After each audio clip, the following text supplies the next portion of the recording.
bagaimana pandangan Islam kalau menjual pakaian yang tak menutup aurat, contohnya seperti daster pendek, sementara kita tahu bahwa mayoritas pembeli itu dipakai di luar rumah. Boleh menjual makanan di siang Ramadan, padahal makanan di siang Ramadan haram. Kenapa boleh? Untuk orang tua jompo yang sakit tak makan, untuk orang tua yang sakit akut yang tak bisa makan, yang tak bisa puasa, untuk pekerja berat yang tak bisa bekerja kalau tak makan.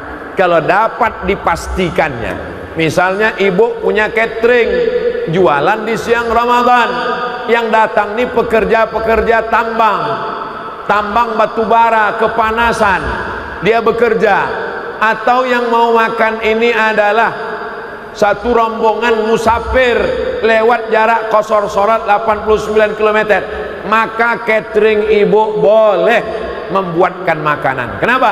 Karena bisa dijamin bahwa dia tidak dimakan oleh orang yang memang boleh untuk tidak berpuasa. Saya kasih contoh lain, jual anggur halal, tapi menjual anggur bisa jadi haram. Kenapa? Menjual anggur ke pabrik untuk membuat khamar. Jual anggur di jalan boleh, tapi jual anggur bisa jadi haram. Sudah tahu pabrik itu akan merubah anggur, diperas, dijadikan jus, fermentasi, jadi khamar, dijualnya anggur ke sana.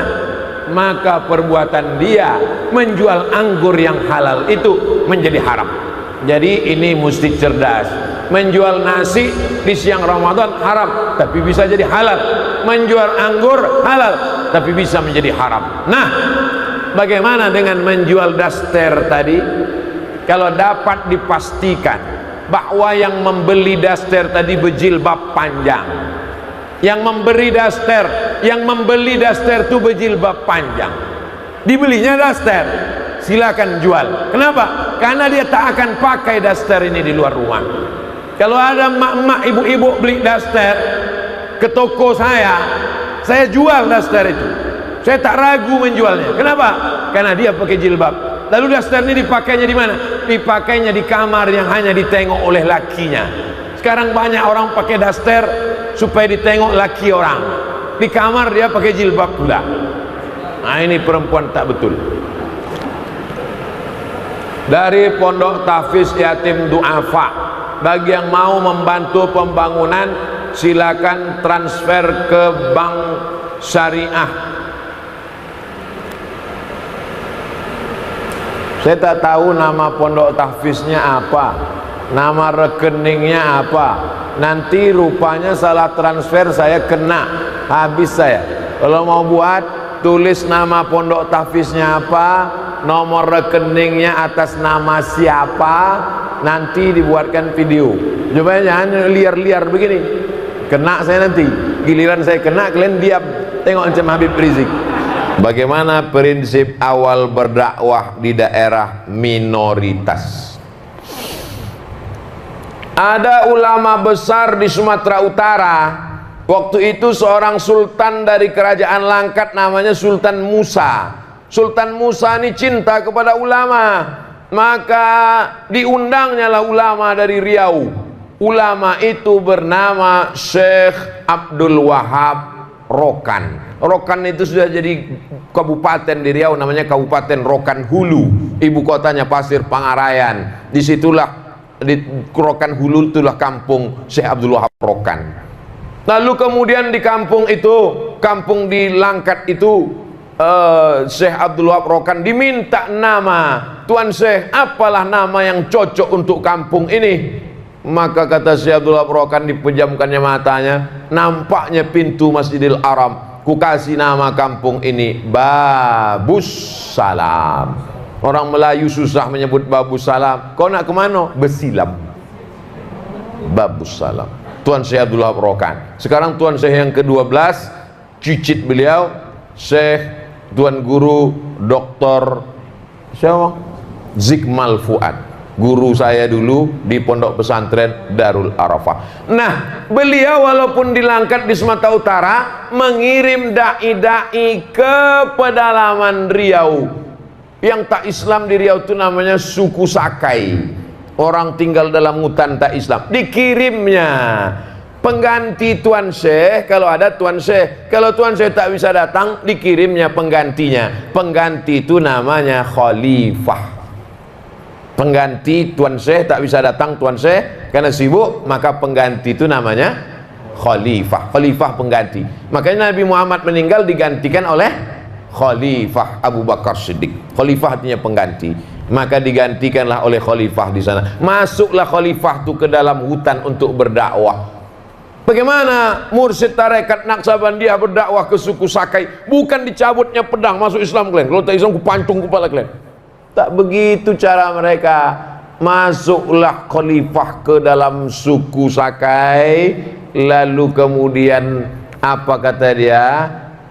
Tuan Syekh, Tuan Khalifah, singgahlah ke pondok kami, kata orang Sakai. Sakai ini bahasanya bahasa Melayu juga, mereka Melayu tua. Tuan Khalifah, singgahlah ke pondok kami. Apa kata Tuan Khalifah? Aku mau singgah, tapi anjing kalian tambatkan dulu. Anjing mereka lalu lalang naik turun, akhirnya ditambatkannya anjing. Begitu cara mereka, tak menyinggung perasaan. Sampai akhirnya banyaklah orang Sakai yang masuk Islam.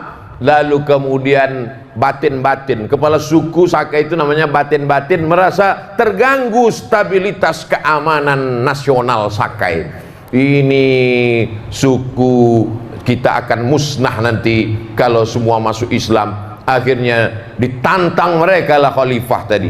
Datanglah batinnya membawa perang panjang. Khalifah, aku mau masuk Islam, tapi dengan syarat kau sunat aku. Kalau bisa kau sunat aku masuk Islam aku. Oh, biasanya mereka ini kebal, ditantangnya Khalifah Syekh Abdul Wahab Rokan. Kalau bisa kau sunat aku masuk Islam aku. Datang kata Khalifah, dipanggilnya muridnya. Muridku sini, kalau untuk menyunat kau ini tak perlu aku, cukup muridku aja. Datang kata muridnya, kalau untuk menyunat kau tak perlu depan pisau, cukup belakangnya aja. Disapunya sekali, putus barang.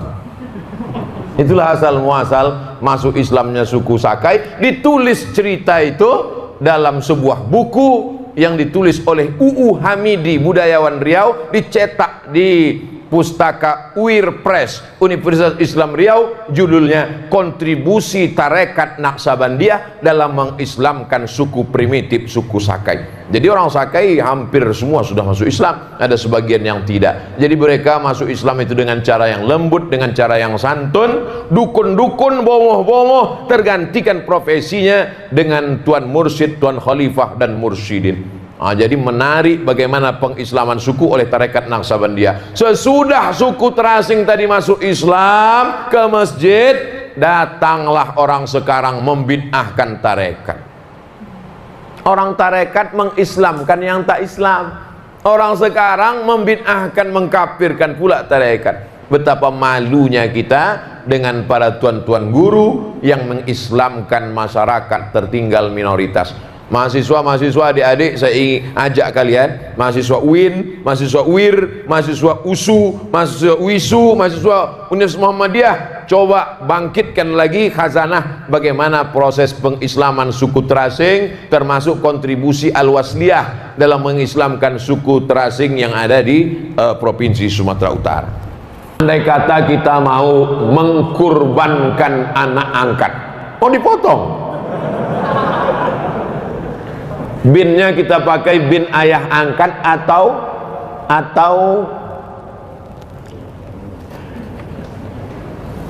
mengadopsi anak.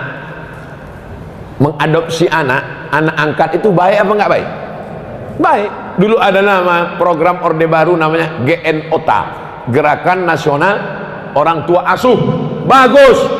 Anak-anak yang miskin, susah, duafa, anak yatim disekolahkan, bagus. Mengadopsi anak bagus.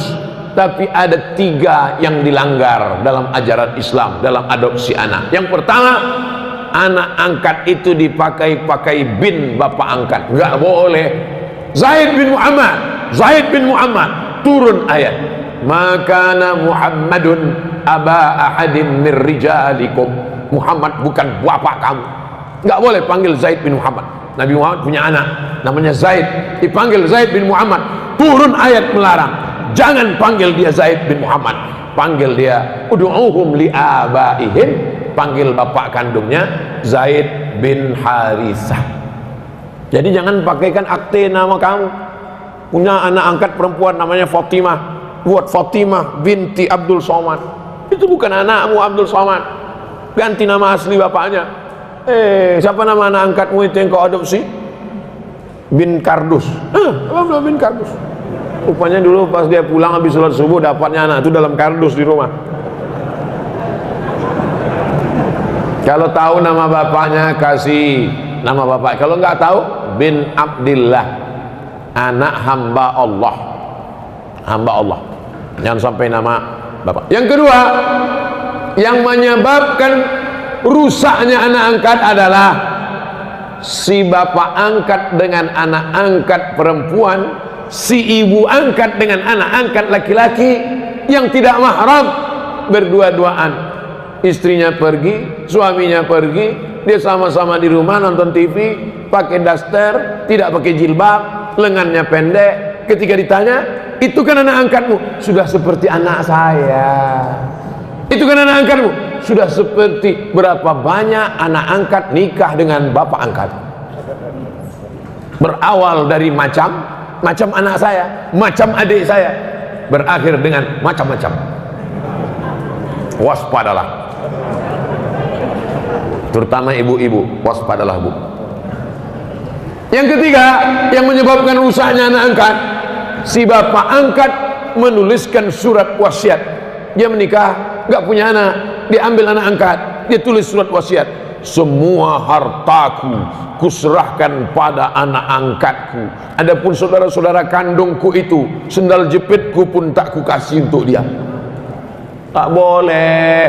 Kalau saya tidak punya anak, maka saya meninggal, harta warisan saya akan diwarisi oleh saudara kandung. Ini banyak orang saudara kandungnya dia benci, tidak dikasih harta warisan, dihabiskan semua oleh anak angkat. Celaka 12. Surat-surat tanah, surat mobil diambil semua oleh anak angkat, habis. Kalau sayang sama anak angkat bisa dikasih dua. Pertama hibah, yang kedua wasiat.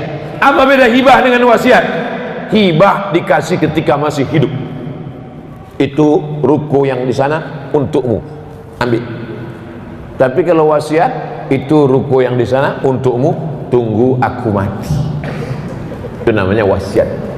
Makanya kalau dapat wasiat jangan senang dulu. Banyak orang yang udah mau mati pas ngasih wasiat, nggak mati-mati.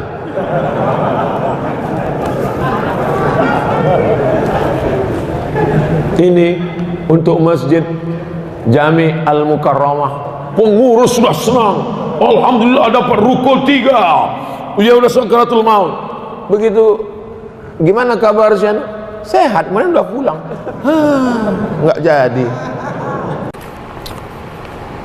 Ustadz, antara witir dan tahajud yang lebih baik dikerjakan yang mana Pak Ustadz? Karena ada salah satu Ustadz bahwa witir yang dilakukan itu sampai 11 rakaat, tahajudnya 8. Habis tahajud 8, 2 rakaat 1 salam, 2 rakaat 1 salam, 2 rakaat 1 salam, 2 rakaat 1 salam. Habis itu baru witirnya 3. Witirnya 3 caranya bisa 2 cara. Cara yang pertama 2 rakaat, habis itu 1 rakaat. Habis itu bisa juga dibuat witir 3 rakaat 1 salam, tidak pakai tasyahud awal supaya tak sama dengan sholat maghrib, sholat fardu. Ada riwayat menyebutkan witir 11 rakaat. Witir 1 rakaat paling sedikit, 3 rakaat, 5 rakaat, 7 rakaat, 9 rakaat, dan 11 rakaat. Kalau ada hadis yang menyebutkan Nabi sholat 13 rakaat, dimasukkan qobliyah subuh. 11 rakaat tambah qobliyah subuh 2 berarti 13 rakaat. Hadis riwayat Aisyah Maka Rasulullah SAW yazidu fi Ramadan wala fi ghairi Ramadan. Tak pernah Nabi menambah lebih dari 11 rakaat. Kalau ada yang menyebut 13 rakaat, berarti dimasukkannya qabliyah subuh. Yang afdal adalah tahajud. Mana dalilnya tahajud afdal? Wa minal laili, dari sebagian malam fatahajjad, bertahajudlah. Nafilah talak sebagai amal tambahan. Amal pokoknya mana? Subuh, zuhur, asar, maghrib, isya. Amal tambahannya adalah tahajud malam. Asa rabbuka ayyab'asaka rabbuka maqamam mahmuda. Mudah-mudahan diletakkan Allah di tempat yang terpuji. Witir Pak Ustaz, witir juga baik. Innallaha watir, Allah maha ganjil. Yuhibbul witra, Allah suka kepada yang ganjil-ganjil. Itulah dia sholat witir. Kita pun buka puasa, bilangan kurmanya ganjil. Kok udah buka puasa? Udah. Berapa kurmanya? 3 kaleng. 3 biji, bukan 3 kaleng. Assalamualaikum warahmatullahi wabarakatuh. Waalaikumsalam. Al-Mukarram Ustadz, bagaimana hukumnya bila investasi digital koin? Lebih spesifiknya lagi adalah cash.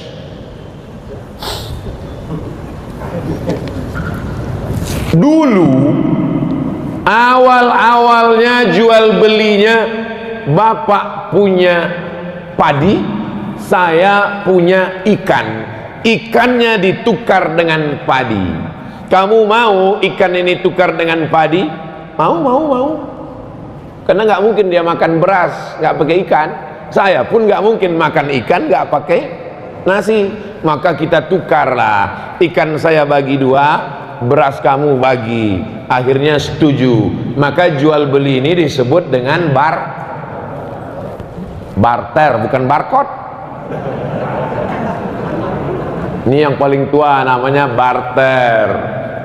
Kemudian maju lagi dari Yunani ada logam yang dicetak bulat-bulat, namanya dinar. Orang Yunani menyebutnya dinar. Sampai ke kota Makkah, sampai ke kota Madinah, dia disebut sebagai dinar. Tidak lagi pakai barter. Saya punya dinar, saya bisa beli apapun dengan dinar ini. Bisa beli tanah, bisa beli onta, bisa beli gandum, pakai dinar. 1 dinar itu 4,25 gram emas. Meningkat dari barter menjadi dinar dan dirham. Meningkat yang ketiga. Yang ketiga, tidak lagi pakai dinar. Dinar tidak bisa lagi dibawa. Karena kalau sampai saya bawa dinar sekarang, bisa dikejar maling. Wah, itu ada dinar. Pakai cincin emas aja sekarang dirampok orang. Bukan diambil emasnya, sama jari-jarinya dia potong. Barter, di atas barter dinar, di atas dinar. Ini yang ketiga. Keluarlah apa yang disebut dengan uang kertas. Uang kertas dicetak oleh negara supaya emas tidak berkeliaran di jalan. Di Indonesia ada berapa emas? Misal 1 ton. 1 ton emas dikeluarkan kertas senilai 1 ton itu. Negara hanya boleh mencetak kertas sebanyak emas di negara itu. Jadi kalau di negara itu emasnya cuman 50 kilo, maka boleh dicetak uang kertas senilai 50 kilo. Jadi di seluruh dunia ini yang paling banyak boleh dicetak kertas adalah di Pulau Jawa, karena disitulah emas yang paling banyak.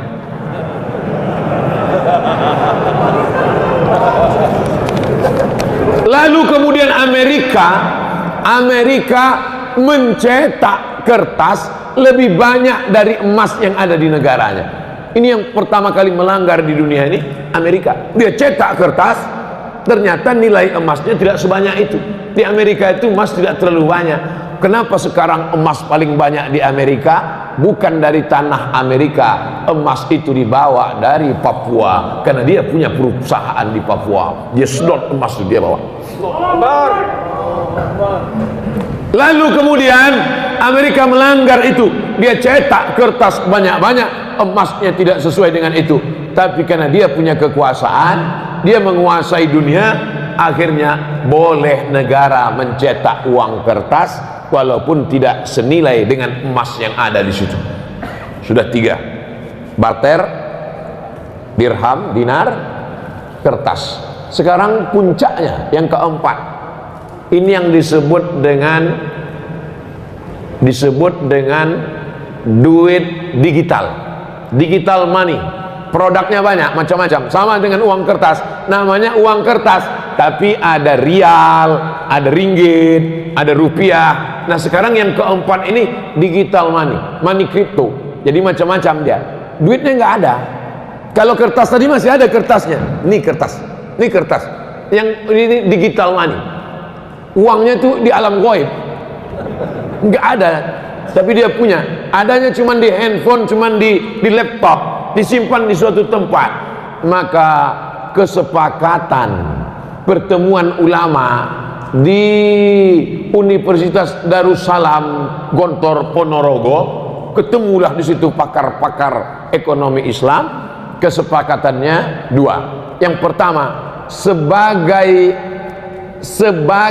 alat tukar, bisa sebagai alat tukar. Misalnya saya mau jual mobil saya, datang jamaah dari Masjid Jami Al Mukarramah, Ustaz Somad, ya saya mau beli mobil Ustaz, mana uangnya?